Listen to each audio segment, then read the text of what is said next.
मन में कैसे वासना की प्रोसेस कैसे होता है। जैसे आप रास्ता चल रहे हो, किसी के सुंदर मकान को देखे, एक मकान दिखा, गाड़ी को देखे, किसी के रूप देखे, और जैसे देखे मन ने क्या कहा, बहुत सुंदर है, बस सुंदर है, अच्छा है। जैसे ही आपने ये कहा, बस वैसे ही स्टार्ट हो गया। सुंदर कहने का मतलब है जिसे चाहा जाए। सुंदर को चाहते हैं ना, जिसे चाहा जाए या चाहा जा सकता है। एक कदम बढ़ा, असुंदर हो सुंदर कुछ भी कहे, बस स्टार्ट। फिर उस पर प्रोसेस शुरू हो गया, लेकिन आप देखे, बस देखे रह गए। यही तो साक्षी की बात करी, बस देखे रह गए। ये न भाव जगह भीतर में वो सुंदर है। हमने कहा कि नहीं, केवल सुंदर ही तो कहा। सुंदर कहने का मतलब क्या हुआ, आपने एक स्टेप ले लिया, बस वह सुंदर है। इसलिए वहीं पर वहीं सजग होना जरूरी है। इसका मतलब मांग वहीं से स्टार्ट हो गई। जिसे चाहा जाए, वहीं अंकुर फूटा, बस। इसलिए वहीं तोड़ना है उसको। फूल भल फुलल मलिन भल गांथल, फुलवा बिलस गो भंवर निराशी। साहब ने बीजक में कहा है, एक फूल खिला, अंकुर फूटा, चाह, यह चाहिए, और बस पुराने संस्कार वो गूंथ रहा है। जैसे साहब ने उदाहरण दिया कि फूल तोड़ा गया और तोड़ करके माला बनी, गुत्ता चला गया, चेन बनता चला गया। एक फूल दूसरे फूल जोड़ते जोड़ते जोड़ते धागा में पिरोते चले गए, लंबी श्रृंखला। बस वही है, मन उसमें जोड़ता चला जाता है, जोड़ता चला जाता है। ऐसा है, उतना सुंदर है, और तो देखा नहीं था, वैसा है, क्या इससे पाया जा सकता है, कैसे हो सकता है। क्रम शुरू, वही समाधान करना है, वही निर्णय लेना है। नहीं फिर आगे क्या होगा, फिर काम, फिर क्रोध, फिर वो सब जगेगा विकार। ये बिल्कुल स्टार्टिंग पाएंगे, बिगिनिंग स्टार्टिंग है वहीं पर। यदि किसी फूल की कली को तोड़ दो तो फूल भी नहीं खिलेगा, फल भी नहीं आएगा, बीज भी नहीं बनेगा, तो फिर से नहीं पौधा आएगा। प्रारंभ को ही तोड़ दो, और जितना विस्तार पाएगा उतना वह बढ़ता चला जाएगा। इसलिए प्रारंभ में ही सावधान। अनारंभ अनिकेत अमानी, अनग अरोष दक्ष विज्ञानी। अनारंभ, आरंभ ही न करे, शुरुआत ही न करे। अब ये कहीं बहुत सावधान हो तो हो पाएगा। मैंने कहा था कल सहज साधना, देखो उठत बैठत, और मैंने चुनौती दी थी कल, 6 बार किसने मन को देखा है, 6 बार, सुबह से शाम तक, अब 24 घंटे लगभग हो रहे हैं ना, 6 बार की चुनौती है। ऐसा कहा था। हम में से शायद ही कोई होगा जो 6 बार ऑब्जर्व किया होगा। क्या सोच रहे हो, सही है ना? मैं जानता हूँ ना, मैं तो किया, देखा हूँ मैं। नहीं होता है, कितने भूलन लाल हैं हम। और क्या चाहिए, मुझे मोक्ष चाहिए, उसको रखे रहो अभी, उसको ताखे में रखे रहो अभी, उसकी ज़रूरत नहीं है। अभी ज़रूरत है कैसे जिए, है ना, कैसे जिए, फिर वो आगे होगा। अभी तो हम जीना ही नहीं सीखे हैं, अद्भुत है। और केवल जिंदा है, बस केवल जी रहे हैं। कैसे जी रहे हैं इसकी कोई फिक्र नहीं है। क्या केवल एग्जिस्ट करते रहना है, यही जीवन का उद्देश्य है? मतलब कमाओ, खाओ और जिंदा रहो? नहीं, इतनी ही जीवन की सार्थकता नहीं है। सार्थकता है जब जीवन की ओवरफ्लो होने लग जाए। मैं इसको इस ढंग से समझाऊं। एक पेड़, पौधा है, पौधा को उतनी ही खुराक मिले उतनी ही जिससे पौधा जिंदा रहे। बस बमुश्किल से उतने उसको पानी, उतना उसको खाद्य पदार्थ और भी मिल रहा हो जिससे बमुश्किल से वो जिंदा भर है, बस केवल जिंदा है। तो क्या होगा? फूल नहीं खिलेगा, क्योंकि पावर चाहिए ना, और चाहिए ना उसके लिए, और शक्ति चाहिए। तो वो शक्ति नहीं मिल रही है कि उसको फूल खिले, आगे बढ़े। केवल जिंदा रहना वो पौधे की सार्थकता नहीं है, उसमें फूल खिले। ऐसे ही हम सब केवल ये खा पी करके केवल जिंदा रहें, बस ऐश्वर्य बना ली, ये बन गया बड़ा मकान, बड़ी गाड़ी, ये केवल एक स्तर तक गए। लेकिन क्या आनंद का फूल खिला? मौन का फूल खिला?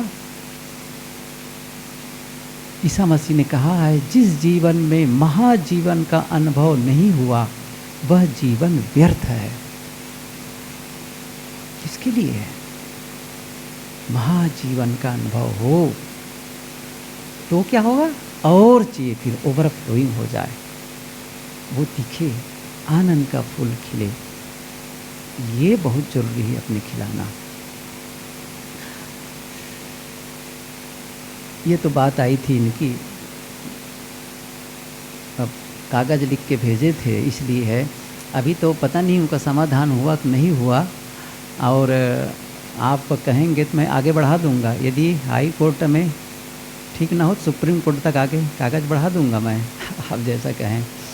लेकिन ये एक सामान्य बात है कि मेरे से आ रहा है और मैं उसे ठीक करूं, क्योंकि मैं जहाँ जाऊंगा वो साथ चलेगा।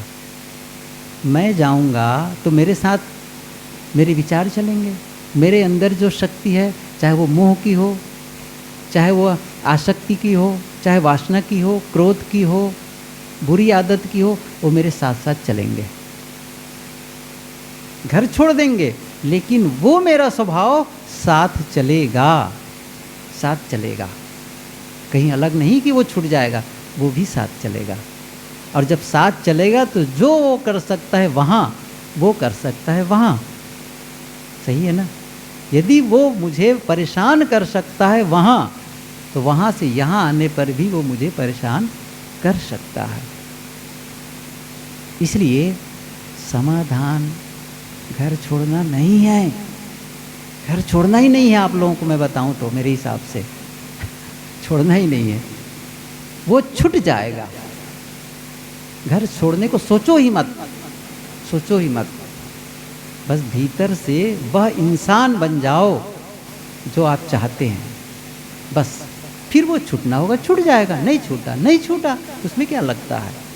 छूट गया कोई बात नहीं है, नहीं छूटा कोई बात नहीं है, डजेंट मैटर।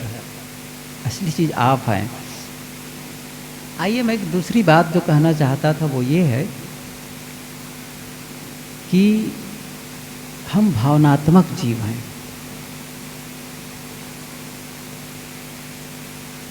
हमारे बहुत सारे अधिकतम व्यवहार हमारी भावनाओं के आधार पर संचालित होते हैं, विचारों के आधार पर नहीं। पहले होता है विचार, और विचारों के बाद भावना बनती है, और भावनाओं से ही आप निर्णय लेते हैं और कर्म करते हैं। इस क्रम को समझें। ये अंतर जगत को थोड़ा सा समझने जैसा तो है, अंतस को, क्योंकि बाहर तो बहुत समझ लिए हैं, क्योंकि अंदर को थोड़ा समझना जरूरी है। मन में विचार उड़ते हैं, मन में विचार उड़ते हैं, विचार चलते हैं, यह करने जैसा है या नहीं करने चाहिए, ये बहुत सारे विचार चलते हैं। दूसरों के द्वारा कुछ बातें आती हैं, हम पढ़ते हैं, सुनते हैं, कुछ भी कहीं से भी आया विचार जगा, उसके बारे में विचार चलने लगा। और हमारे भीतर पहले से संस्कार हैं, वो सब मिलकर के विचारों का प्रवाह शुरू होता है। और लंबे समय तक जब विचार चलता है तो हमारी भावनाएं फिर उससे निर्मित हो जाती हैं, और उन भावनाओं के फिर आधार पर हम निर्णय लेते हैं, कर्म करते हैं, और फिर उसी कर्म के आधार पर रिजल्ट आता है। इसलिए हमें भाव जगत पर काम करना है, बिल्कुल अंतस में, भीतर। और वो बहुत ज़्यादा पावरफुल है भाव जगत। विचारों की जो इलेक्ट्रोमैग्नेटिक फील्ड है, उससे हमारी भावनाओं की इलेक्ट्रोमैग्नेटिक फील्ड 500 गुना ज़्यादा है। अद्भुत है ये। अर्थात उसकी गति तेज है, तीव्रता बहुत ज़्यादा है, वो बहुत जल्दी पहुंच जाती है।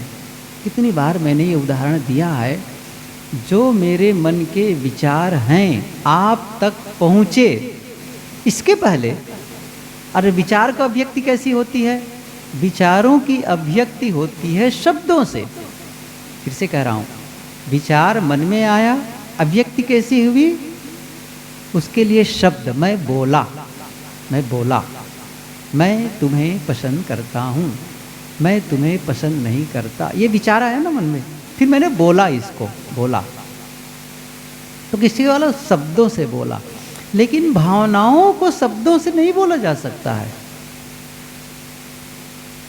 ये दिल की बात है। दिल की भावना सीधे दिल से निकलती है, यहाँ से ट्रांसमिट और रिसीव भी वही सामने वाले की दिल से होती ही है। ये नहीं कि वो कान में जाए तब नहीं, बस यहाँ से निकली, वो पूरे शरीर से निकलता है। बड़ा अद्भुत है वो, होल बॉडी पूरे से निकलता है और निकल करके और सीधे आपके दिल में पहुँच गया।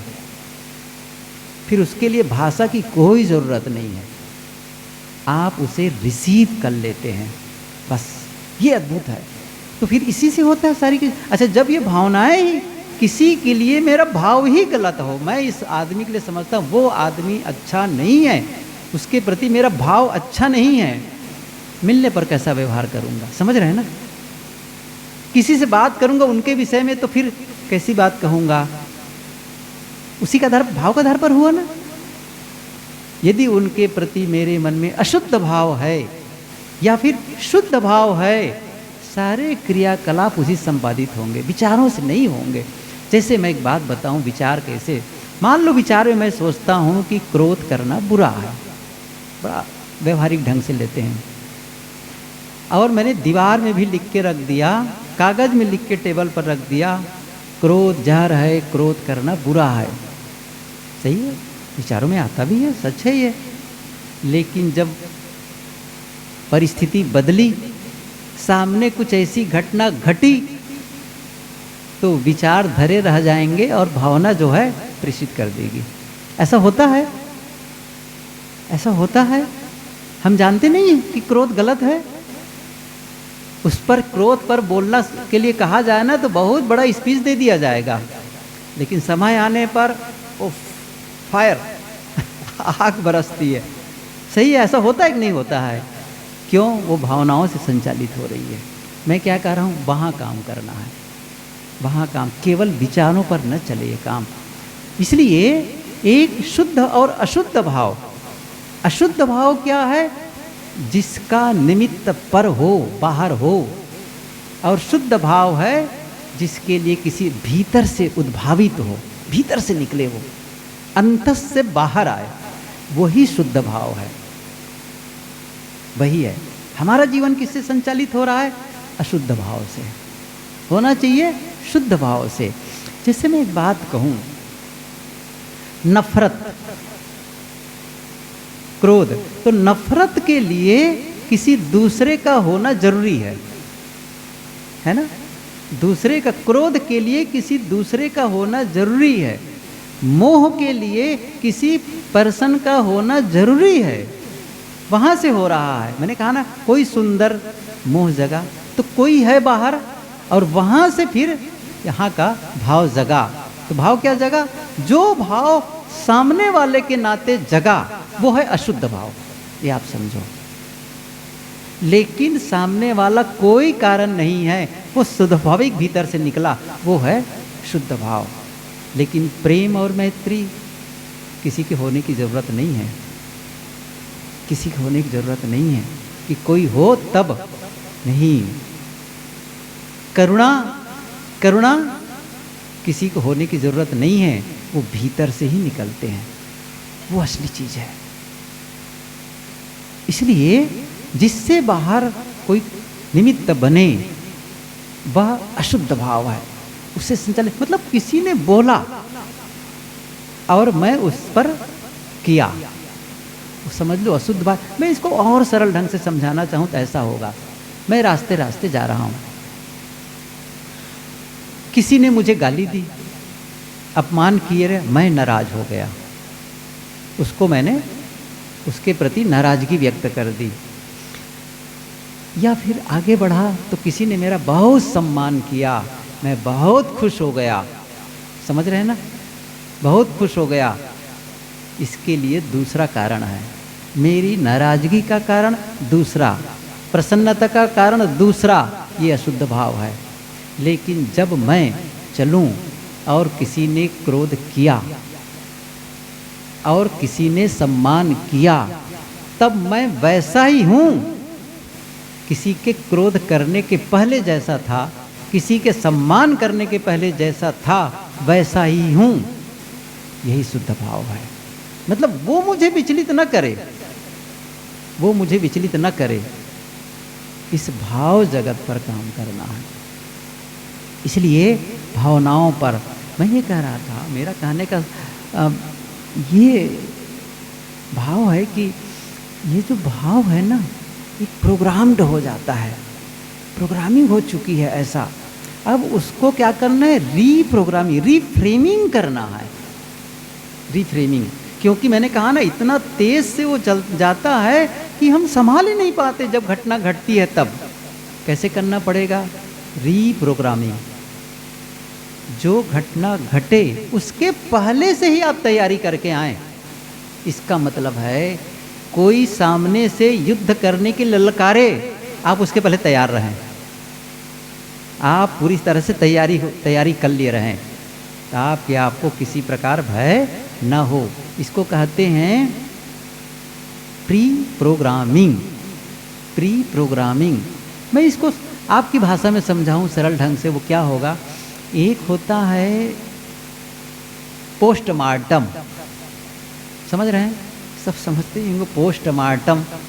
जब कोई एक्सीडेंटल केस होता है, मतलब अननेचुरल किसी का डेथ होता है, तो प्राय क्या होता है, उसको पोस्टमार्टम के लिए भेज दिया जाता है कि चीर फाड़ करके देखें कि सचमुच इसकी मौत का कारण क्या है, उसका विश्लेषण करते हैं, एनालिसिस करते हैं। लेकिन पोस्टमार्टम के अलावा एक दूसरा शब्द प्रीमार्टम, पोस्ट प्री, पहले, मतलब वह संभावना दिख रही है कि ऐसा हो सकता है, उसके पहले से हम उसके लिए तैयारी कर लिए। हो सकती है, जैसे कि आगे अब बारिश हो सकती है, संभावना दिखी, हम पहले तैयार, सही है ना, पहले तैयार। अर्थात इसको इस ढंग से आप करें, आप प्री प्रोग्रामिंग कर लीजिए उस चीज को। क्रोध की परिस्थिति बनती है तो आप क्रोध संभाल नहीं पाते हैं, तब क्या करें, तब आपको पहले से प्रोग्राम्ड होना है, पहले से तैयारी कर लेनी है।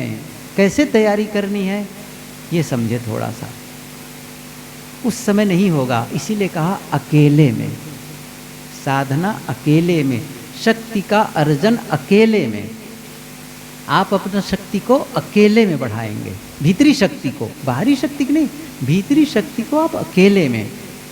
कहा जाता है युद्ध सेनापति के तंबू में जीते जाते हैं, सेनापति के तंबू में, सेनापति के टेंट में युद्ध की रणनीतियां बनाई जाती है,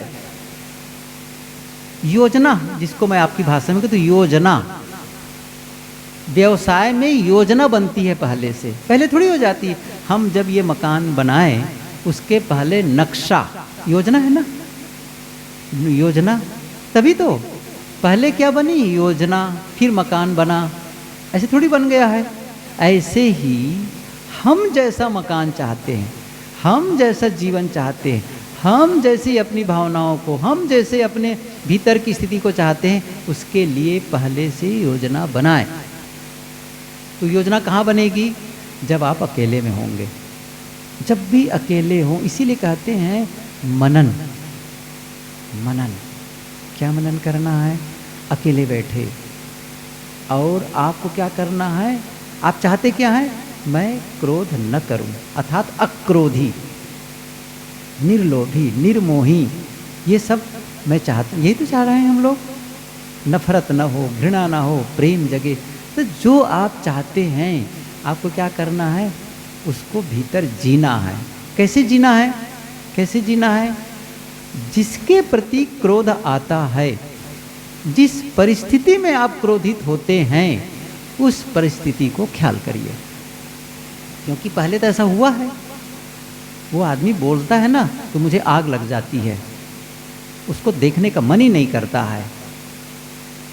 तो आप किन परिस्थितियों में नाराज हुए? उन परिस्थिति को बैठ करके ख्याल किए। यहाँ पर मतलब फिर से उसको जगा रहे हैं। अब क्या कर रहे हैं? भीतर में वह होते हुए भी आप शांत, उत्तर देते समय मीठे शब्दों का प्रयोग कर रहे हैं, धीरे शब्दों का प्रयोग कर रहे हैं, या फिर मौन है अंदर से, क्योंकि अभी होश में हैं, होश पूर्वक काम कर रहे हैं। भले वो परिस्थिति आपके भीतर जगी, फिर भी आप उसे, आप अंदर अंदर शांत शांत, धीरे, एकदम उसके प्रति आदर का भाव, बिल्कुल नाराजगी नहीं। ये अंदर अंदर अभ्यास कर रहे हैं, प्रैक्टिस, अंदर में अभ्यास कर रहे हैं। किसका? उस परिस्थिति के होने के बावजूद आप उद्वेगित नहीं होने का अभ्यास, अभ्यास कर रहे हैं। और ये आप कई दिनों तक करते हैं। तो क्या करना है? फिर जब सचमुच वो परिस्थिति आएगी तो आप क्या करेंगे? वो चूंकि वहाँ आपने अपना काम कर लिया, प्रैक्टिस कर लिया है। इसको इस ढंग से समझें, कोई भी खिलाड़ी जब ओलंपिक में या कहीं भी कंपटीशन में जाता है, किसी भी कंपटीटर से कम्पिटेट करता है, मतलब वहाँ पर वो मान लो दौड़ ही है तो दौड़ने के लिए खड़ा हुआ। अच्छा, उसके पहले कितना अभ्यास किया होगा? तैरने के लिए गया, तैरने के पहले कितना अभ्यास किया होगा? वहाँ कोई कंपटीशन नहीं था। कोई भी संगीत में मंच पर प्रदर्शन करना चाहता है, उसके पहले अभ्यास कितना करता है? चाहे गाने का चाहे बजाने का, बहुत करता है। अकेले में बहुत अभ्यास करता है, तब जाकर वहाँ आता है। मैं तो यही कह रहा हूँ, आप वो अभ्यास अकेले में करिए जो आप चाहते हैं उसको, अकेले में। तो बहुत समय तक आप अभ्यास करते करते करते आप वह कर पाएंगे जो आप चाहते हैं करना। और अभ्यास नहीं करेंगे तब नहीं कर पाएंगे। फिर वो पुराना वाला चलेगा, फिर पुराना वाला चलेगा, बस बोला खट से उत्तर, क्रोध वाला वो पुराना चलेगा। इसलिए आपको अब नए उत्तर करना है। तो पहले ही तय कर लो कि यह होने पर मैं यह करूँगा, ट्रेन लेट होने पर मुझे कैसे करना है, कि पहले सब तय करो। ट्रेन लेट होने पर मैं कैसा रिस्पांस दूंगा, किसी ने समय दिया और फिर उसके बाद नहीं मिला, तब कैसे रिस्पांस देना है मुझे। ये सारी चीज़ों को समझ, जहाँ जहाँ आपको उद्वेग आता है वो पहले से आप तैयार कर लो। ऐसी परिस्थिति में मुझे ऐसे रहना है, वैसी परिस्थिति में ऐसे रहना है। बस ये आपको अपनी ऊर्जा को वहाँ शिफ्ट करना है। मतलब नकारात्मकता से सकारात्मकता में शिफ्ट करना है। जो नकारात्मक परिस्थिति बनती है तो उस परिस्थिति से को जीतने के लिए पहले ही आप भीतर में इतनी खुराक, इतनी व्यवस्था कर लेते हैं कि फिर उस समय वह घटना नहीं घटती है। तो अकेले में ही करना है। मैंने कहा ना, ट्रेन के बारे में गए, किसी ने जब वहाँ गए तो पता चला 2 घंटे लेट, ट्रेन कितना का है, 2 घंटे लेट है। अब मन ने क्या कहना शुरू किया, ये रेलवे वाले को कोई समझ ही नहीं है, जब देखो तब ट्रेन को लेट कर देते हैं, किसी का समय का कोई महत्व ही नहीं है। कोई आदमी जा रहा है, अब फिर विभाग वालों को गलत कह रहे हैं, फिर करते करते पूरे रेलवे मिनिस्टर तक लानत बरामद भेज रहे हैं। बड़बड़ा रहा है मन। क्या ऐसा बड़बड़ाने से ट्रेन जल्दी आ जाएगी? नहीं।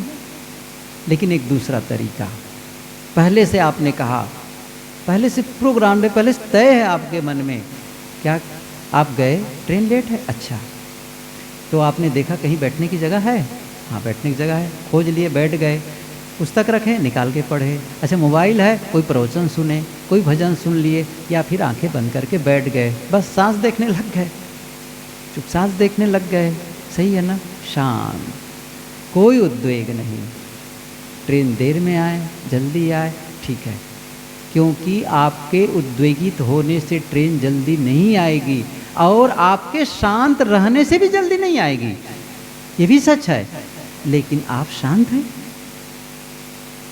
शांत हैं, कौन वाला अच्छा रहेगा, शांत रहने वाला ही अच्छा है, लेकिन कब, जब आपने पहले से उसकी तैयारी की है, पहले से सोचा है वैसा, पहले से घर में गए, जैसे आप सोचो, मैंने कहा था, कई बार कहा इस चीज़ को, घर में गए भोजन के लिए, भोजन आ रहा है, आपको पता है भोजन परसने ही वाले हैं, पहले से सोच लो, भोजन जैसा भी होगा मुझे स्वीकार करना है, कोई गीला शिकवा नहीं करना है, कोई गलती इसमें नहीं निकालनी, मिनमेक नहीं निकालना, पहले ही सोच लो, तो क्या होगा, नहीं निकालोगे ना, लेकिन यदि सोचा नहीं है तब बस ऐसा नहीं है, वैसा नहीं है, वैसा नहीं कहना शुरू कर दोगे, क्योंकि पहले ही सोच लिए हैं, फिर वो नहीं होगा।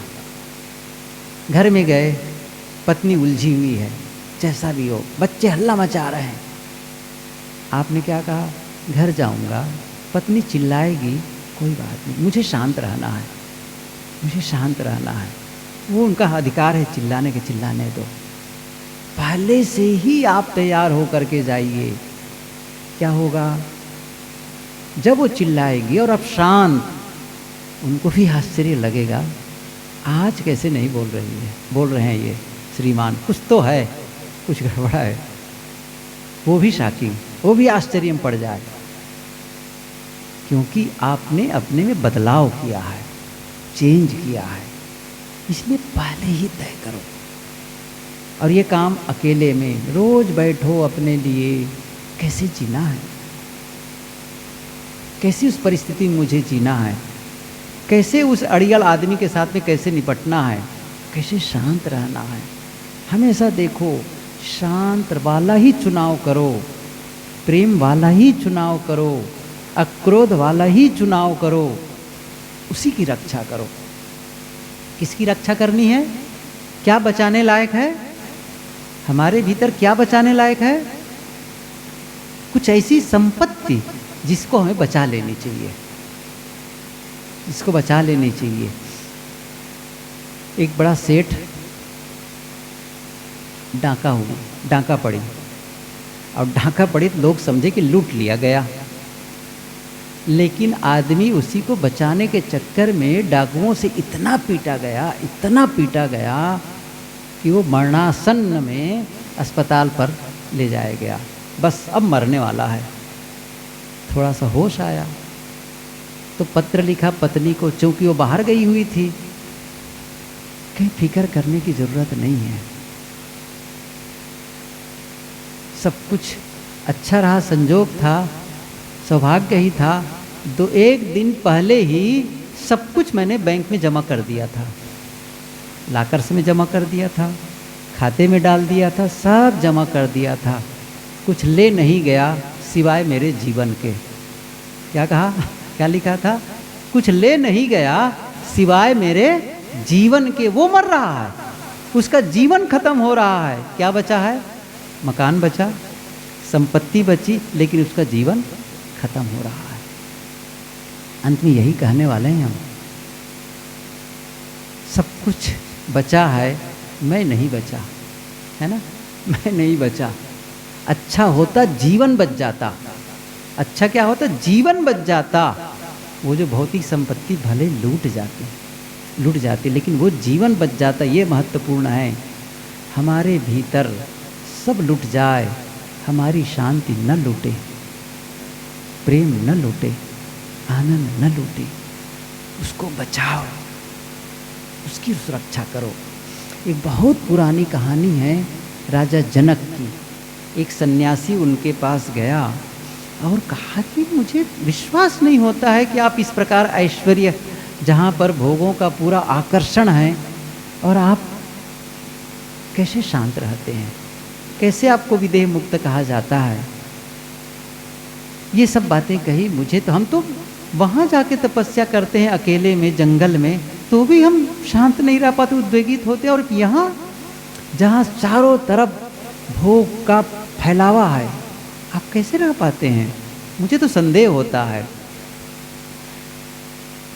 राजा जनक ने 2 सिपाहियों को बुलाया और कहा, इसको पकड़ लो, इसको बांध लो। उसने कहा बड़ा गड़बड़ा है। उसने कहा मैं तो समझा था कि आप कोई अलग हैं, लेकिन आप भी एक साधारण राजा लगे जो मुझे बंदी बनाया जा रहा है। मैं कुछ पूछने आया था, जानने आया था, और आप मुझे सिपाहियों से पकड़ा रहे हैं। राजा ने सुना ही नहीं और कहा, आज रात में एक वेश्या की नाच है, एक मैदान है, वहाँ पर मंडप लगेगा, और मैं उसके समान कोई दूसरी सुंदर औरत नहीं देखा है। बहुत सुंदर है, उसकी नाच होने वाली है, और तुम्हारे पीछे 2 सिपाही लगे रहेंगे नंगी तलवार लेकर के।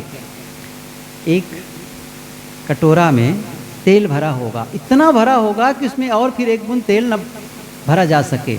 उस कटोरे को हाथ में लेना है, एक बूंद भी तेल गिरी तो ये जो तलवार है तुम्हारे गर्दन को उतर जाएगी, अर्थात तुम्हारी गर्दन कट जाएगी। और 2 सिपाही बिल्कुल पीछे पीछे चलेंगे और उस मंडप के 7 चक्कर लगाना है। उसने कहा गजब है। सोचा चलो एक बार जिंदा रहने का अवसर भी दे रहा है, हो सकता मरवा देता, दूसरा राजा होता तो अवसर तो दे रहा है। उसने कहा ठीक है। गया, लिया कटोरा में भरा हुआ तेल। अब पूरी महफिल सजी हुई है, सब आनंदित, और सिपाही भी पीछे से बोले चले जा रहे हैं, अरे उसको अपने आभूषण फेंक दिया और नाच रही है। बाजे की आवाज़, उसके नाचने की आवाज़ सब आ रही है, लेकिन वो गाना, और पीछे से सिपाही चल रहे हैं, अरे वो तो अपना आभूषण फेंक दिया, अच्छा उसने अपना कपड़ा भी फेंक दिया और नाचे चले जा रही है। ऐसा करते करते उसने 7 चक्कर लगा लिया, और 7 चक्कर जब लगाया और तेल नहीं गिरा, तब राजा ने कहा समझे, जब कुछ संभालने का होता है ना, इन सब पर ध्यान नहीं दिया जाता है। कौन नाच रहा है, कौन सुंदर है, कौन क्या कर रहा है, कुछ संभालने का, तुम्हारे पास कुछ संभालने का था, जीवन संभालने का था, जीवन संभालने का। बस मैं यही करता हूँ, मेरे भीतर भी कुछ संभालने का है, मैं उसे संभालता हूँ। मैं क्यों पड़ूँ इस चक्कर में? क्या हमारे भीतर कोई ऐसी संपत्ति है जिसे हम संभालना चाहते हैं? उस शांति को संभालो, बचाओ, आपकी संपत्ति है। फिर जब उसे और जिसे हम संभालते हैं, फिर वह हमें संभालता है। इस भेद को समझें। जिसे हम संभालते हैं वह हमें, जिसे हम बचाते हैं वह हमें बचा लेता है। सोचो, उस सन्यासी को किसने बचाया? जिसको वो बचा रहा था, उसी ने उसको बचा लिया। ऐसे ही जब मैं अपने भीतर की संपत्ति को, आत्मधन को बचाता हूँ, तो वो आत्मधन मुझे बचा देता है। फिर मैं नहीं फिसलता हूँ, फिर मैं वो गलत नहीं करता हूँ, क्योंकि मैंने कुछ संभाला है, मुझे पता है। इसलिए इसे संभालना है, प्रेम को संभालना है। प्रेम को, जब प्रेम को संभालेंगे, घृणा नहीं आएगी, फिर क्रोध नहीं आएगा, क्योंकि आपको प्रेम को संभालना है, मैत्री को संभालना है, करुणा को संभालना है, क्षमा को संभालना है। क्या आपने क्षमा को संभाला? जब उसको संभालने लगते हैं, बचाने लगते हैं, वो बचे, चाहे जो हो जाए, मुझे क्षमा करनी है। वो गलती जो करे, मेरा काम है क्षमा करना। साहब, इन चीजों को जब बचाते हैं ना, कहते हैं ना, धर्मो रक्षित रक्षितः, ये महाभारत के एक छोटा सूत्र है, धर्मो रक्षित रक्षितः। धर्म की रक्षा करो, धर्म तुम्हारी रक्षा करता है, ये सूत्र है। धर्म की रक्षा करो, वह धर्म आपकी रक्षा करेगा। हम धर्म की ही रक्षा नहीं करेंगे तो धर्म हमारी क्या रक्षा करेगा? यही तो धर्म है, यही तो धैर्य धर्म है, क्षमा धर्म है, संतोष धर्म है, करुणा धर्म है, प्रेम धर्म है। धर्म की रक्षा करो, वह धर्म आपकी रक्षा करेगा। और धर्म की रक्षा नहीं करोगे तब वो भी रक्षा नहीं करेगा, फिर हम लूट जाएंगे। और हो रहा है आज तक के। इसलिए आवश्यकता है हम पहले से तय करें मुझे कैसे जीना है। क्या मेरा स्तर क्रोध वाला है, कटुता वाला है, घृणा वाला है? क्या मैं अपने स्तर को ऐसे मेरे मुंह से गाली निकले? क्या है? मैंने कहा था ना, लेवल, अपना स्टेटस, अपना एक कोई एक मेंटेन करो, स्तर, एक लेवल। नहीं, मुझे इससे नीचे नहीं जाना है। सही है ना? मेरा एक स्तर है। आप जब दुकान जाते हैं, चाहे कपड़ा खरीदने का, जूता खरीदने का, तो अपना एक लेवल मेंटेन करते हैं। जूता कितने के चाहिए, जूते कितने के चाहिए? सही है ना? नहीं भाई, अच्छा वाला दिखाओ, अच्छा वाला दिखाओ, हाँ ये ठीक है। अच्छा इससे भी अच्छा है, हाँ नहीं मुझे नहीं लेना है उसको। होता है कि नहीं होता है? कपड़ा, नहीं नहीं थोड़ा ठीक ठाक दिखाओ, नहीं नहीं ये ठीक नहीं। अच्छा उससे, अच्छा इससे भी महंगा है, नहीं नहीं वो नहीं चाहिए। कपड़ा का मेंटेन करते हैं, जूते का मेंटेन करते हैं, भोजन को मेंटेन करते हैं, आपका मकान मेंटेन, हर चीज़ को मेंटेन करते हैं। आप अपने जीवन का मेंटेन कर रहे हैं? किस स्तर में होना चाहिए, किस स्तर में? क्या मैं इतना गिर जाऊं कि मेरे मुंह से कटु शब्द निकले? क्या मैं इतना गिर जाऊं कि मेरे से बदले का भाव जगे, उससे बदला लेने लग जाऊं, नफरत करने लगूं? क्या मैं अपने स्तर को गिराना चाहता हूं? सोचो इस चीज को, क्या करना चाहते हैं आप? अपना मेंटेन करिए। नहीं, मैं इतना गिरा हुआ नहीं हूं कि मैं दूसरों को गाली दूं, मैं इतना गिरा हुआ नहीं कि दूसरों पर मैं क्रोध करूं, नफरत करूं, घृणा करूं। नहीं, मेरा लेवल ये है, मैं प्रेम करूंगा। वो कर सकता है, वो गाली दे सकता है क्योंकि उनका विषय है, वो गलत कर सकता है, वो नकारात्मक मेरे लिए गलत सोच सकता है क्योंकि उनका विषय है। वो हो सकता है वो न जानते हों, मैं तो जानता हूँ, मुझे नहीं करना है, मुझे नहीं करना है। इसलिए मैत्री, किसी से बैर नहीं। मैंने कहा था वो शुद्ध भाव है जो आपके भीतर से निकलता है। मित्ति में सब भुवेशु वैरम मंजन न केवई। महावीर स्वामी ने कहा है कि मित्ति में सब भुवेशु, सभी प्राणियों के प्रति मित्रता है, वैरम मंजन न केवई, किसी के प्रति वैर नहीं है। अवैर, अवैर का भाव, मैं वैर नहीं रखूंगा। ये जो लेवल मेंटेन करने का मन बना लो, कैसे नहीं बदलेगा जीवन बताओ? और ऐसा जब कोई मेंटेन करने लगे, वहीं तो ध्यान का फूल खिलेगा, वहीं तो ध्यान का जन्म होगा। अभी तो कचड़े कचड़े कचड़े कचड़े है ना, दलदल, बहुत कचड़े हैं। कैसे होगा? विकारों का एकदम सैलाब उठता है, ध्यान कैसे खिलेगा? नहीं खिल सकता है। क्या करना है? लेवल मेंटेन करना है। तो पहले से तैयारी, मैंने कहा ना, अकेले रोज बैठो साधना में और कहो शांत, उद्वेग रहित, प्रेम और मैत्री अंदर से कहो, सबके प्रति प्रेम, वो भर लो, भरो उस चीज को, उसकी कमाई कर लो अंदर में। प्रेम प्रेम प्रेम प्रेम, ऐसा भाव जगा दो भीतर, सबके प्रति मैत्री मैत्री मैत्री मैत्री। ऐसे जैसे तरंगे, जैसे कोई कहता है ना राम राम राम राम राम राम, हो ना, वाइब्रेट कर रहा है शरीर को, वैसे ही भीतर से प्रेम प्रेम, एक तरंगे पैदा कर लो अंदर से, फील करने लगो सबके प्रति प्रेम और मैत्री का भाव, सबके प्रति करुणा करुणा करुणा, सबका भला हो। जिसने अन्याय भी किया हो ना, गलत भी किया हो ना, यदि उसकी याद आ जाए तो क्या शब्द कहना है? भगवान तुम्हारा भला करे। क्या कहना है? भगवान तुम्हारा भला करे, भगवान तुम्हारा भला करे। मैं क्षमा करता हूँ, मैं क्षमा करती हूँ। और कहीं ये भाव नहीं जगा उसके प्रति, सचमुच दिल से नहीं हो रहा है, अब साहब ने कहा है भगवान तुम्हारा भला करे कहो, तब इधर से कहा है भगवान तुम्हारा भला करे। नहीं चलेगा ऐसा, वो फीलिंग भी होनी चाहिए, है ना, वो महसूस भी होना चाहिए, सचमुच उनका भला हो, आपको समृद्धि मिले, आपकी प्रसिद्धि हो, आपका भला हो, आपके लिए बहुत सारी शुभकामनाएं हैं। ये बदलो, बदलो, चेंज करो भीतर, इनर कन्वर्शन। धर्म क्या है? धर्म क्या है बताइए? तिलक लगाना, सफ़ेद कपड़ा पहनना, अच्छा बाल बनवा देना, घर छोड़ देना, ये धर्म है?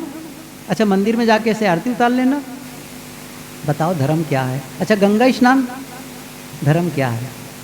समझ रहे हैं मैं क्या कहना चाहता हूँ? इनर कन्वर्शन, आंतरिक परिवर्तन, अंतस बदल जाए, बस वो न रह जाए पहले वाला न रह जाए। कौन वाला रह जाए?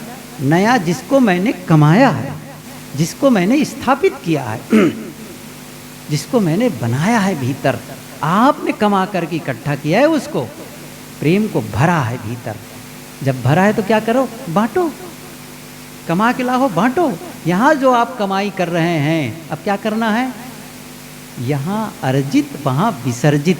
जब आप कार्य क्षेत्र में जाएंगे, घर में जाएंगे, परिवार में, विसर्जित फैला दो।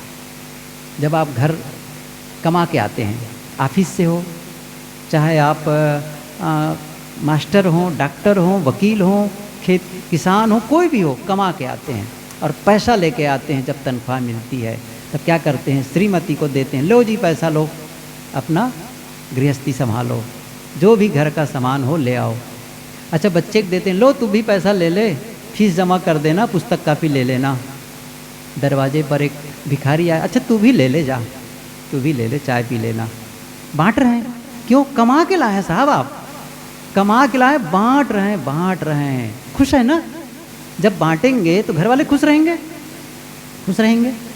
और यहाँ कमा है भीतर में, उसको पवित्रता कमाए हैं, मैत्री कमाए हैं, करुणा कमाए हैं, आनंद कमाए हैं। बांटो सब में, बांटो सब में। और जब बांटते हो तो आनंद फैलेगा ना, फैलेगा। इसलिए जो यहाँ कमाई किए उसको बांटो, अकेले में कमाई करो और सबके बीच बांटते चलो। धर्म यह है, धर्म यह है। तो कुछ बातें थी जो जीवन में लागू करने जैसी है, हम सबको करना है। समय बहुत हो गया, थोड़ा ध्यान करें, है ना। जो भी समय बचा है, वैसे भी आज तो बहुत टाइट है ना। वेद राम जी ने ठीक से खिलाया है, थोड़ा लेट ही सही, जितना लेट होगा भोजन में आनंद आएगा। कोई जल्दी नहीं है टाइम टेबल की, ठीक है। इसलिए भोजन की चिंता किए बगैर, छुट्टी की चिंता किए बगैर ध्यान करना है। जब मिले छुट्टी, जब मिले भोजन, कोई आकांक्षा नहीं, कोई कामना नहीं, बस मैं जहाँ हूँ खुश हूँ, जैसा हूँ प्रसन्न हूँ। आंखें बंद करें, साधना में बैठें।